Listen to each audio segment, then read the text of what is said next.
Hi friends, मैं चंदन राज। जैसे कि मैंने पीछे के लेक्चर में मैंने बात किया था सीएसएफ एनालिसिस के बारे में कि सीएसएफ होता क्या है, उसका एनालिसिस कैसे करते हैं, क्या क्या चीज को उसमें देखते हैं, उसका कंपोजिशन क्या है, उन सभी के बारे में मैंने बात किया था। आप सभी ने बहुत अच्छे प्यार दिए, उसके लिए बहुत बहुत धन्यवाद आप सभी को। आज मैं जो लेक्चर लेकर आया हूं वो मैं लेकर आया हूं इंट्राक्रैनियल प्रेशर के बारे में कि इंट्राक्रैनियल प्रेशर होता क्या है और इसमें क्या क्या चीज देखते हैं। जब भी इंट्राक्रैनियल प्रेशर अगर इंक्रीज होगा तो कौन कौन से साइन एंड सिम्टम्स देखने को मिलेंगे, उन सभी के बारे में मैं बात करने वाला हूं और साथ ही मैं बताऊंगा कि कौन कौन से कंडीशन में इंट्राक्रैनियल प्रेशर है वो इंक्रीज होता है, उन सभी के बारे में बात करेंगे। तो आई होप फ्रेंड आप अच्छे से समझेंगे, वीडियो को प्लीज लास्ट तक देखें। तो चलिए बिना देर के हुए स्टार्ट करते हैं। बात करते हैं इंट्राक्रैनियल प्रेशर के बारे में कि increase pressure with in the cranium is called increase ICP. कि जब हमारे क्रेनियम में जब क्या होता है, प्रेशर जब इंक्रीज करता है क्रेनियम के अंदर में, तो उसी को हम क्या बोलते हैं, इंक्रीज इंट्राक्रैनियल प्रेशर के नाम से जानते हैं। अब बात करते हैं जैसे कि क्या हुआ, ये हमारा क्या है, ब्रेन। अब ब्रेन के ऊपर क्या है, कवरिंग लेयर है।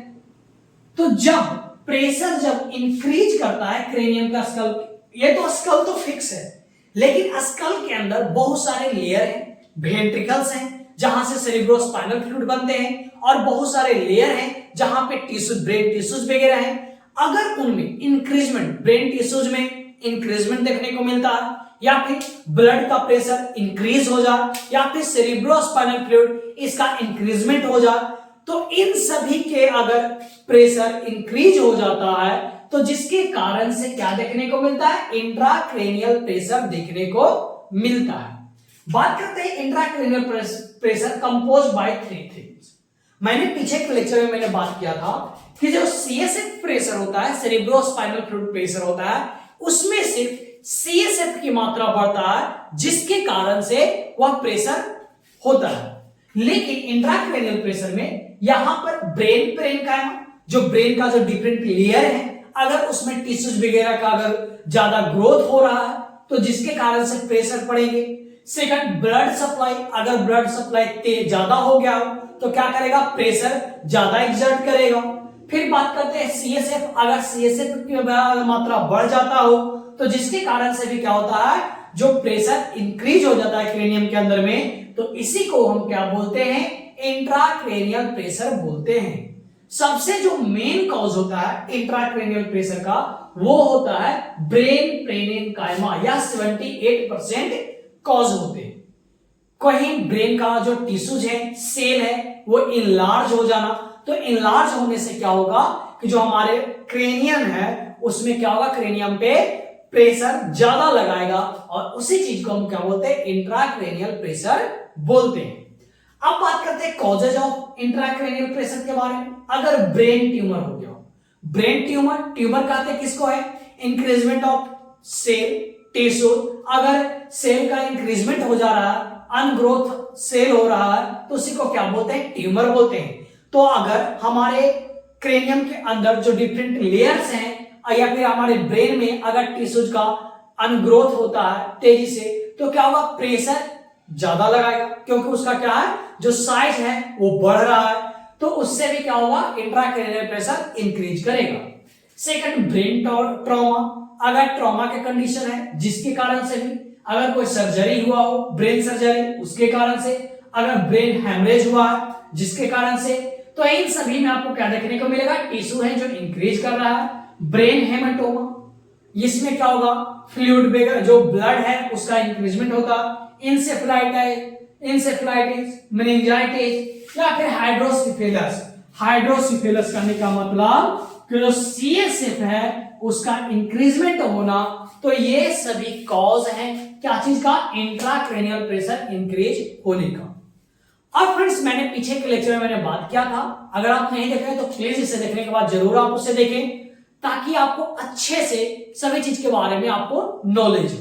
मैंने आपको बताया था कि जब भी इंट्राक्रैनियल प्रेशर अगर इंक्रीज रहता है तो हम लोग लंबर पंक्चर कभी भी नहीं करते हैं, बल्कि यह लंबर पंक्चर कंट्राइंडिकेशन होता है। किसमें, वैसा पेशेंट जिसमें इंट्राक्रैनियल प्रेशर इंक्रीज हो। अब हम बात करेंगे फ्रेंड्स साइन एंड सिम्टम्स के बारे में, क्या क्या साइन एंड सिम्टम्स देखने को मिलेगा जब इंट्राक्रैनियल प्रेशर इंक्रीज रहेंगे तब। अगर फ्रेंड्स आपको समझ में आ रहा है तो इस वीडियो को ज्यादा से ज्यादा शेयर करें और हमारे चैनल को सब्सक्राइब करना ना भूलें। तो बात करते हैं सबसे पहला साइन एंड सिम्टम्स के बारे में। तो जब भी इंट्राक्रैनियल प्रेशर अगर इंक्रीज रहेगा तो अल्टर्ड लेवल ऑफ कॉन्शियसनेस, जो कॉन्शियसनेस लेवल रहेगा वो क्या हो जाएगा, अल्टर्ड हो जाएगा। और first sign of the altered ICP in adult, जो एडल्ट में अगर सबसे पहला जो साइन एंड सिम्टम्स देखने को मिलता है इंक्रीज इंट्राक्रैनियल प्रेशर का, वो होता है अल्टर्ड ऑफ कॉन्शियसनेस। जो कॉन्शियस लेवल होगा वो क्या हो जाएगा, अल्टर्ड होगा। जबकि चाइल्ड में, छोटे बच्चे में क्या देखने को मिलता है, वोमिटिंग इन फर्स्ट साइन, उनमें वोमिटिंग देखने को मिलता है। और एक सबसे इंपॉर्टेंट मैं बात करता हूं कि जो इन्फेंट्स होते हैं, जो चिल्ड्रन से भी छोटे उसको क्या बोलते हैं, इन्फेंट्स बोलते हैं। यानी अगर 18 मंथ से पहले का जो बच्चा है उनमें जो सबसे पहला चीज देखने को मिलेगा साइन में, वह बल्जिंग ऑफ फंटानेल। जैसे कि आपको पता है कि बच्चों में क्या होता है, जो फंटानेल होता है वो क्या होता है, क्लोज होता है, ठीक। तो ये आपका जो फंटानेल है वो क्या बल्जिंग दिखेगा, इस तरह से उठा हुआ दिखेगा। लेकिन हमेशा याद रखेगा कि जैसे ही अगर 2 इयर्स का होगा तो इसमें क्या देखने को मिलेगा, इसमें आपको देखने को मिलेगा vomiting. Vomiting is the first sign in the children. अगर इंट्राक्रैनियल प्रेशर अगर इंक्रीज रहेगा बच्चे में, अगर 2 साल का, तो उसमें आपको वोमिटिंग साइन सिम्टम्स देखने को मिलेगा। अगर 2 इयर्स से कम है तो उनमें बल्जिंग फंटानेल देखने को मिलेगा। और अगर बात करते हैं एडल्ट के बारे में, तो उनमें अल्टर्ड लेवल ऑफ कॉन्शियसनेस देखने को मिलेंगे। बात करते हैं restlessness, the first sign of the altered LOC, यानी जो लॉस ऑफ कॉन्शियसनेस हम कैसे पता चल करेगा कि इनको लॉस ऑफ कॉन्शियसनेस हो रहा, तो उनमें क्या देखने को मिलेगा, रेस्टलेसनेस देखने को मिलेगा। फिर बात करते हैं कंफ्यूजन उनमें रहेगा, सीवियर हेडेक होगा, सेमी कॉन्शियस रहेगा एंड अनकॉन्शियस रहेगा, जो मैंने अभी बात किया था। अब बात करते हैं लास्टली इसके कारण से डेथ का भी कंडीशन देखने को मिलेगा। अब बात करते हैं आई रिस्पॉन्स के बारे में कि अगर इंट्राक्रैनियल प्रेशर अगर इंक्रीज रहेगा तो जो पीपल्स है उसमें अगर आप लाइट, जैसे कि लाइट इस तरह से बार के आप देख रहे हैं, तो ये जो पीपल्स है उसमें कोई भी रिएक्शन देखने के लिए नहीं मिलेगा। सेकंड बात करते हैं unilateral pupils dilation occurs due to the third cranial nerves compression.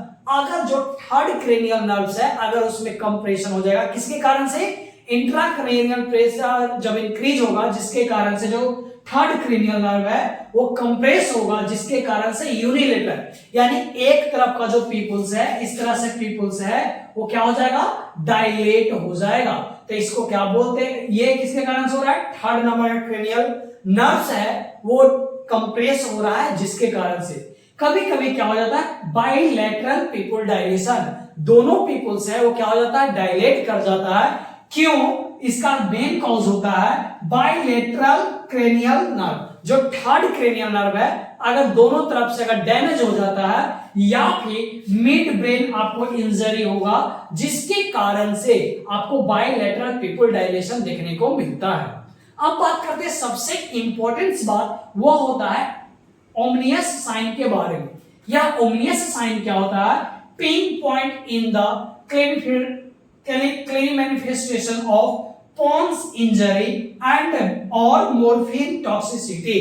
बात करते हैं ओमनियस साइन के बारे में कि जो पीपल्स है, ये तो आप देख रहे थे कि थर्ड क्रेनियल अगर कंप्रेस हो रहा है तो डायलेट कर जा रहा है, लेकिन क्या हो जाएगा, या पिन हो जाएगा, इस तरह से पिन पॉइंटेड हो जाएगा।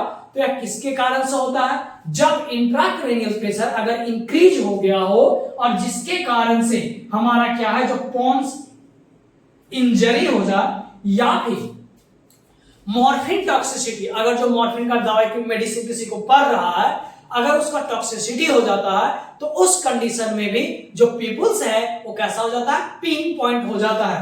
तो ये हमेशा याद रखिएगा, ये बार बार क्वेश्चन पूछा जाता है ओमनियस साइन से लेकर। अब हम आगे बात करते हैं कि वाइटल साइन में क्या क्या साइन सिम्टम्स देखने को मिलेगा, जिसके बारे में हम बात करते हैं। यहां तक फ्रेंड्स समझने में कोई भी दिक्कत नहीं होगा। मैं एक बार फिर से रिव्यू कर दे रहा हूं कि अगर इंट्राक्रैनियल प्रेशर अगर इंक्रीज रहेगा तो एडल्ट में कॉन्शियस लेवल अल्टर्ड देखने को मिलेगा।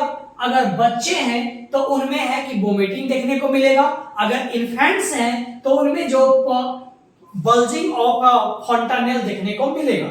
बात कर रहे थे कि फर्स्ट टाइम जब जब अल्टर्ड कॉन्शियसनेस होगा तो जिसके कारण में क्या सबसे पहला साइन में सिम्टम्स देखने को मिलेगा, तो रेस्टलेसनेस देखने को मिलेगा, फिर आपको कंफ्यूजन, सीवियर हेडेक, फिर semi conscious, unconscious and lastly death, ये साइन एंड सिम्टम्स देखने को मिलेंगे।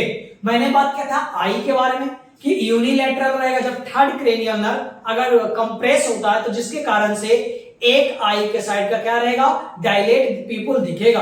अगर दोनों बायलैटरल थर्ड क्रेनियल नर्व अगर डैमेज है तो उसमें आपको दोनों आई जो है पीपल डायलेटेड देखने को मिलेगा। पिन पॉइंट पीपल किसमें देखने को मिलता है, ओमनियस साइन में देखने को मिलता है। इसमें क्या होता है, इंट्राक्रैनियल प्रेशर इंक्रीज करता है जिसके कारण से जो पोन्स है वो इंजरी हो जाता है, और जो या फिर मॉर्फिन टॉक्सिसिटी के कारण से भी जो पीपल्स है वो पिन पॉइंट हो जाते हैं। तो फ्रेंड्स कैसा लग रहा है कमेंट करके जरूर बताएं और इस वीडियो को ज्यादा से ज्यादा शेयर करें।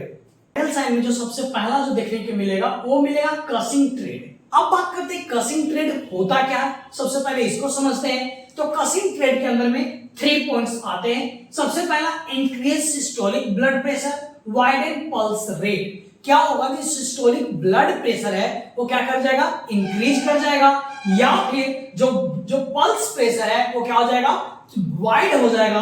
तो ये सबसे पहला समझने वाली यहाँ पे बात है कि हम लोग पल्स प्रेशर कहते हैं किसको है, तो पल्स प्रेशर बोलते हैं जब systolic blood pressure and diastolic blood pressure दोनों के डिफरेंस को ही क्या बोलते हैं, हम लोग पल्स प्रेशर बोलते हैं। तो अगर मानो कि सिस्टोलिक ब्लड प्रेशर क्या होता है 120 होता है और डायस्टोलिक क्या होता है 80 होता है, तो ये दोनों में माइनस किया तो 40 मेरा आया, तो ये क्या हो गया 40 mmHg जो है ये हमारा नॉर्मल पल्स प्रेशर आया है। तो इसी को हम बोलते हैं इंक्रीज सिस्टोलिक बीपी या फिर बोलते हैं वाइडन पल्स प्रेशर बोलते हैं। अब हम बात करते हैं, गलती कर देता तो फिर सबसे पहले हम बात करते हैं यहां पर वाइटल साइन के बारे में। तो वाइटल साइन में सबसे पहला देखेंगे कसिंग ट्रेड के बारे में। क्या कसिंग ट्रेड होता क्या है, तो इसके अंदर में 3 पॉइंट्स आते हैं, फर्स्ट सेकंड थर्ड, ये तीनों के बारे में हम सबसे पहले जानते हैं। इंक्रीज सिस्टोलिक बीपी, जो बीपी है वो सिस्टोलिक इंक्रीज कर जाएगा, या फिर इसी को आप बोल सकते हैं वाइडन पल्स प्रेशर, जो पल्स प्रेशर रहेगा वो क्या हो जाएगा, वाइड हो जाएगा यानी इंक्रीज कर जाएगा। जैसे कि हम यहां पर बताते हैं कि सबसे पहले जानते हैं पल्स प्रेशर कहते हैं किसको है, तो पल्स प्रेशर कहने का मतलब क्या हुआ कि डिफरेंस बिटवीन जो सिस्टोलिक ब्लड प्रेशर है और डायस्टोलिक ब्लड प्रेशर में जो डिफरेंस आएगा उसी को हम क्या बोलते हैं, पल्स प्रेशर बोलते हैं। तो जैसे नॉर्मल जो सब सिस्टोलिक ब्लड प्रेशर होता है वो 120 होता है एंड डायस्टोलिक ब्लड प्रेशर होता है वो 80 होता है। अगर ये दोनों को माइनस करेंगे तो क्या होगा 40 mmHg निकलेगा। तो ये जो मेरा 40 mmHg है यह मेरा नॉर्मल पल्स प्रेशर है, लेकिन यही क्या हो जाएगा, वाइड हो जाएगा। जैसे मानो कि 120 है, ठीक, और यहां पे क्या मानो कि जो इसका डायस्टोलिक है ये मानिए 60 है, तो यहां पे डिफरेंस कितना आ गया, 60 mmHg का आ गया। तो इसको हम क्या बोलेंगे, वाइड पल्स प्रेशर बोलते हैं। अगर मानो यही हो जाएगा 140 हो गया और यहाँ पे क्या हो जाएगा, यहाँ पे 80 है, तो क्या हो जाएगा, डिफरेंस अगर देख रहे हैं तो क्या हो जाएगा 60 का है। तो ये भी क्या है, यहाँ पे आप देख रहे हैं कि जो सिस्टोलिक है ये क्या कर रहा है, इंक्रीज कर रहा है, और दोनों का डिफरेंस है अगर जब बढ़ता है तो उसी को क्या बोलते हैं, पल्स प्रेशर बोलते हैं, वाइडन पल्स प्रेशर के नाम से जानते हैं। तो इसमें कोई भी कंफ्यूजन होने की बात नहीं है। सेकंड बात करते हैं bradycardia, last sign of ICP. आपको पता होगा थोड़ी देर पहले ही मैंने बात किया था कि फर्स्ट साइन ऑफ आईसीपी के बारे में जिसको हम बोलते थे लॉस ऑफ कॉन्सिक्वेंस, एंड जो सेकंड क्वेश्चन आपको पूछा जाएगा लास्ट साइन ऑफ आईसीपी जो कि क्या है, ब्रेडिकार्डिया। एंड लास्टली बात करते हैं इरेगुलर रेस्पिरेशन। इन तीनों अगर सिम्टम्स अगर आपको दिख रहा है तो इसको हम क्या बोलते हैं, कसिंग ट्रेड के नाम से जानते हैं। अब बात करते हैं specially Cheyne Stokes respiration seen in the clinic manifestation of cerebral hemisphere injury या फिर बेसल गैंग्लिया डैमेज। जब भी बेसल गैंग्लिया डैमेज होता है या फिर जो सेरिब्रल हेमिस्फीयर अगर इंजर्ड होता है तो आप में क्या देखने को मिलेगा, तो आप में ऑलवेज काइनेज स्टोक रिस्पायरेशन देखने को मिलता है। अब बात करते हैं काइनेज स्टोक रिस्पायरेशन होता क्या है। तो जैसे कि आप मानिए ये यहां पे क्या हुआ, रिस्पायरेशन इस तरह से नॉर्मली इस तरह से चल रहा, अब क्या हुआ ये सॉरी इस तरह से रिस्पायरेशन इस तरह से चल रहा, फिर यहां से डाउन, फिर यहां से फिर चलना स्टार्ट हुआ, फिर यहां से डाउन, यानी क्या हो रहा है, यहां से बढ़ते हुए जा रहा, फिर डाउन, फिर यहां से बढ़ते हुए जा रहा, फिर एक बार खत्म हो जा रहा। यानी जो पर्सन है वो मानो इस तरह से फिर मतलब जो रिस्पायरेशन ले रहा है तो धीरे धीरे बढ़ते जा रहा है और फिर एक बार क्या हो जा रहा है, डाउन कर जा रहा है। तो इसी को हम क्या बोलते हैं, काइनेज स्टॉक रिस्पायरेशन बोलते हैं। और काइनेज स्टॉक रिस्पायरेशन को ही हाइपर एपनिया विथ एपनिया के नाम से जानते हैं। ये जो काइनेज स्टॉक रिस्पायरेशन है इसी को हाइपर एपनिया विथ एपनिया के नाम से जानते हैं। हमेशा याद रखिएगा, क्वेश्चन भी पूछता है कि जब हेमिस्फीयर सेरिब्रल हेमिस्फीयर अगर डैमेज है या फिर बेसल गैंग्लियाई अगर डैमेज है तो आपको क्या क्लिनिकल मैनिफेस्टेशन देखने को मिलेगा, तो आपको क्या देखने के लिए मिलता है, काइनेज स्टॉक रिस्पायरेशन देखने को मिलता है। एंड लास्ट बात करते हैं सेकंड जो आपको देखने को मिलेगा अगर वाइटल साइन में, तो अल्टर्ड टेम्परेचर, जो टेम्परेचर है वो अल्टर्ड देखने को मिलेगा, ये इंक्रीज कर जाता है क्योंकि हाइपोथैलेमस डैमेज होने के कारण से, यानी हाइपोथैलेमस सही से वर्क नहीं कर पाता है क्योंकि इंट्राक्रेनियल प्रेशर इंक्रीज कर जाता है, तो इससे जो बॉडी का टेम्परेचर है वो क्या होता है, इंक्रीज कर जाता है।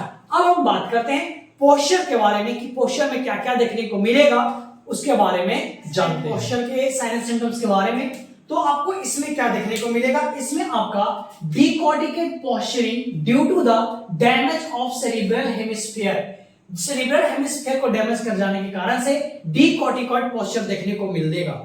अब डिकॉर्टिकेट पोस्चर क्या होता है, तो characterized by the flexion of head and hand with the clean chest to burst chest and extension of leg. इसमें क्या होगा, जो पर्सन का जो हैंड रहेगा इस तरह से ऐसे मुड़ा हुआ रहेगा, हेड पूरा ऐसे चेस्ट की ओर रहेगा और पैर पूरे ऐसे फैलाए हुए रहेंगे। तो ये जो पोजीशन आपको देखने को मिलेगा उसी को क्या बोलते हैं, कॉर्टिकेट पोस्चरिंग बोलते हैं, डिकॉर्टिकेट पोस्चरिंग बोलते हैं, जो कि आपका इंट्राक्रेनियल प्रेशर अगर इंक्रीज रहता है तब यह देखने को मिलता है। सेकंड बात करते हैं डिसेरिब्रेट पोस्चरिंग, यानी डिसेरिब्रेट पोस्चरिंग करने का मतलब इस तरह से जो मिलिट्री वाला रहता है, तो मिलिट्री पोस्चर को क्या बोलते हैं, डी मिलिट्री एटीट्यूड जो देखने को मिलेगा पेशेंट में उसी को बोलते हैं डिसेरिब्रेट पोस्चरिंग बोलते हैं। अब बात करते हैं इंडिकेट माइंड ब्रेन इंजरी। ये जो क्या है, जो मिलिट्री एटीट्यूड है ये क्या चीज को बताता है कि अब ये उसमें क्या है, इंट्राक्रेनियल प्रेशर है वो इंक्रीज है, और या इंडिकेट मिड ब्रेन इंजरी, या जो उसका जो मिड ब्रेन है वो क्या हो चुका है, इंजर्ड हो चुका है। फ्लैसिड पैरालिसिस, उसको क्या होगा, फ्लैसिड पैरालिसिस हुए रहेंगे। फ्लैसिड पैरालिसिस करने का मतलब क्या हुआ कि जैसे कि ये हैंड को इस तरह से उठाए तो इस तरह से डाउन गिर जाएगा, यानी उसके हैंड में कोई भी पावर नहीं, ऐसे उठाएंगे फिर से नीचे, तो इसको क्या बोलते हैं, फ्लैसिड पैरालिसिस बोलते हैं। एंड वोमिटिंग में occurs without nausea indicate the medulla oblongata injury. अगर इंट्राक्रेनियल प्रेशर इंक्रीज अगर ज्यादा रहेगा तो जिसके कारण से अगर मेडुला ऑब्लिंगेटा में अगर इंजरी रहेंगे तो क्या देखने को मिलेगा, वोमिटिंग पर्सन को होगा विदाउट फील नोजिया। जैसे कि हम लोग को वोमिटिंग होने से पहले लगता है कि अब वोमिटिंग होने वाला और हम लोग क्या करते हैं, बाथरूम की ओर चले जाते हैं, तो वो पर्सन में नोजिया फीलिंग नहीं आएगा। विदाउट नोजिया अगर किसी पर्सन में डायरेक्ट वोमिटिंग हो जा रहा है तो इसका मतलब क्या है कि उसमें इंट्राक्रेनियल प्रेशर इंक्रीज है, जिसके कारण से उसका जो मेडुला ऑब्लिंगेटा है वो इंजर्ड हो चुका है। तो ये सिर्फ हम बात किए फ्रेंड्स साइन एंड सिम्टम्स के बारे में। बात करते हैं नर्सिंग मैनेजमेंट के बारे में कि अगर आईसीपी इंक्रीज रहेगा तो नर्सिंग मैनेजमेंट क्या क्या करना होता है नर्स को, इसके बारे में जानते हैं, जो कि बहुत ही ज्यादा इंपॉर्टेंट है। सबसे पहले बात करते हैं minimize suctioning. Suctioning never done more than 10 second. जब भी आईसीपी का अगर इंक्रीज रहेगा तो वैसे पेशेंट में सक्शनिंग ज्यादा टाइम तक नहीं करते हैं, क्योंकि अगर ऑक्सीजन का डिमांड अगर कमेगा तो जिसके कारण से पेशेंट में दिक्कतें होंगी, तो इसलिए सक्शनिंग लेस टाइम तक करते हैं। Avoid hypoxia, hypoxia increase CO2 and increase ICP. मैंने क्या बोला कि जो अगर पेशेंट को अगर न्यूमलाइज कर रहे हैं, अब सक्शनिंग कर रहे हैं, तो जिसके कारण से क्या होगा कि पेशेंट को ऑक्सीजन प्रॉपर अमाउंट में नहीं मिल पाएगा, जिसके कारण से हाइपोक्सिया में पहुंचेगा। अगर हाइपोक्सिया में पेशेंट जाएगा तो क्या होगा, CO2 का लेवल इंक्रीज करेगा, और CO2 का इंक्रीज करेगा तो जिसके कारण क्या होता है, जो आईसीपी इंट्राक्रैनियल प्रेशर है उसे भी क्या करेगा, इंक्रीज करेगा। बात करते हैं hyper ventilate the patient with 100% O2, या हाइपोक्सिया को क्या करने के लिए, अवॉइड करने के लिए पेशेंट को हम हाइपर वेंटिलेट रखते हैं, 100% O2 देते हैं। अवॉइड टेंडर वर्क पोजीशन, कभी भी पेशेंट को टेंडर वर्क पोजीशन नहीं देना है। अगर टेंडर वर्क पोजीशन में रखेंगे तो क्या होगा, पेशेंट का हेड अगर डाउनवर्ड रहेगा तो ब्लड सर्कुलेशन नीचे की ओर बढ़ेगा, और जब नीचे हेड में ज्यादा होगा तो जिसके कारण से क्या होगा, इंट्राक्रैनियल प्रेशर इंक्रीज हो जाएगा। इसलिए टेंडर वर्क पोजीशन को अवॉइड करना है। अगर देना ही है तो क्या करेंगे, रिवर्स टेंडर वर्क पोजीशन को प्रोवाइड करेंगे। रिवर्स यानी हेड ऊपर और लेग नीचे, डाउनवर्ड, तो इस तरह से आप दे सकते हैं। प्रोवाइड सेमी पोलर पोजीशन, सबसे बेस्ट है पेशेंट को क्या दे, सेमी पोलर पोजीशन, हेड यहाँ पे और बाकी लेग इस साइड से, ताकि ब्लड का सर्कुलेशन नीचे डाउनवर्ड की तरह हो। इससे कोई भी दिक्कत, इंट्राक्रैनियल प्रेशर है वो इंक्रीज नहीं करेगा। फिर बात करते हैं avoid morphine coding because they consume patient O2 from blood. हम लोगों को पेशेंट को मॉर्फिन या फिर कोडिन नहीं देना है, बिकॉज जो मॉर्फिन या फिर कोडिन है वो क्या करता है, पेशेंट को O2 लेवल को कंज्यूम करता है ब्लड से, जिसके कारण पेशेंट क्या है, हाइपोक्सिया के कंडीशन में पहुंचेगा, जो कि क्या करेगा, अगर हाइपोक्सिया में पेशेंट जाएगा तो इंट्राक्रैनियल प्रेशर क्या होगा, इंक्रीज कर जाएगा। Give propofol for sedation, sedation के लिए प्रोपोफोल देंगे, इसके सिवा कोई और ड्रग्स वगैरह नहीं देंगे। प्रोवाइड रिवर्स, जो मैंने बताया, लिमिट फ्लूइड इनटेक, हम लोग जो फ्लूइड जो पेशेंट को देंगे वो लिमिट में देंगे, क्योंकि उनका क्या है, इंट्राक्रैनियल प्रेशर इंक्रीज है, तो जिसके कारण से उनमें हम फ्लूइड इनटेक कम देंगे। अवॉइड सिवरिंग, पेशेंट को सिवरिंग नहीं होने देंगे, क्योंकि जब पेशेंट सिवरिंग करेगा तो क्या होगा, पेशेंट में ऑक्सीजन का डिमांड बढ़ेगा। अगर ऑक्सीजन का डिमांड बढ़ता है तो पेशेंट हाइपोक्सिया के कंडीशन में पहुंचेगा, और हाइपोक्सिया क्या चीज करता है, या इंट्राक्रैनियल प्रेशर को इंक्रीज करता है। तो इसलिए जो रूम का जो टेम्परेचर है उसे हम मैनेज करके रखेंगे, ताकि कोई भी दिक्कतें वगैरह पेशेंट को सिवरिंग ना हो।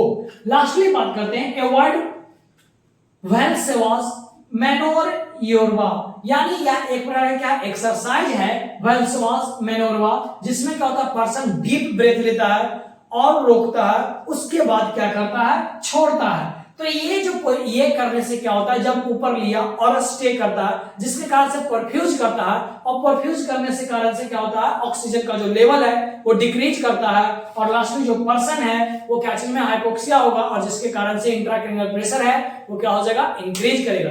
तो इन सभी बात को नर्स को हमेशा ध्यान रखना है, क्योंकि नर्सिंग मैनेजमेंट में ये सभी करना बहुत ही जरूरी है। अब हम बात करते हैं नॉर्मल मैनेजमेंट के बारे में, उसके बाद इस लेक्चर को खत्म करेंगे। ये लेक्चर थोड़ा लंबा है, इसलिए आप प्लीज लास्ट तक देखें, थोड़ा से ज्यादा क्वेश्चन आते हैं, तो इसलिए मैंने इसे डीपली से बात किया।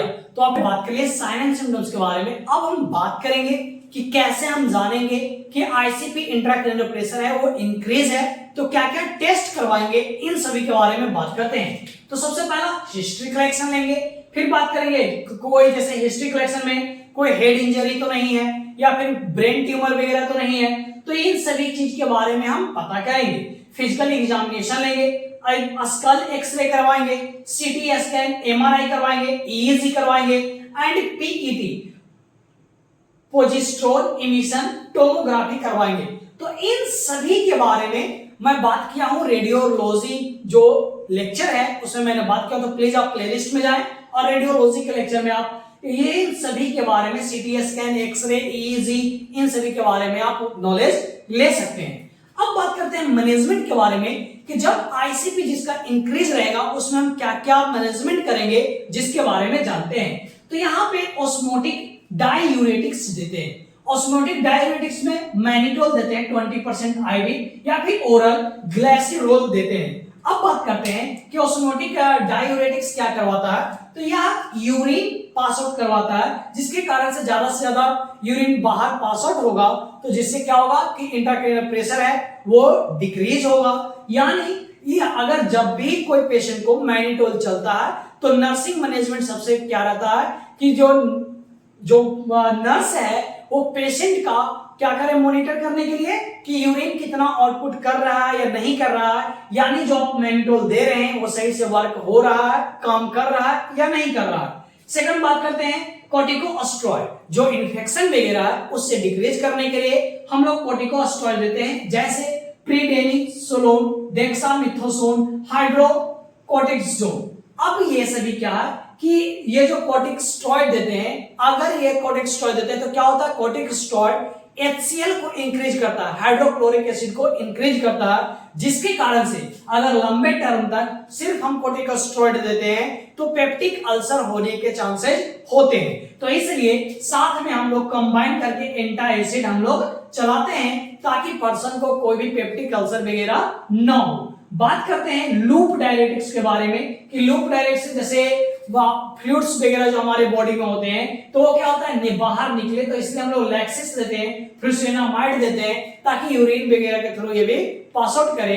अब बात करते हैं मैनेज सीपीपी। अब बात करते हैं सीपीपी होता क्या है, तो इसको सेरिब्रल परफ्यूजन प्रेशर के नाम से जानते हैं। इसका फॉर्मूला होता है मैप प्लस आईसीपी। अब बात करते हैं मैप होता क्या है, तो मैप का फॉर्मूला होता है यह systolic blood pressure plus 2 into diastolic blood pressure by 3।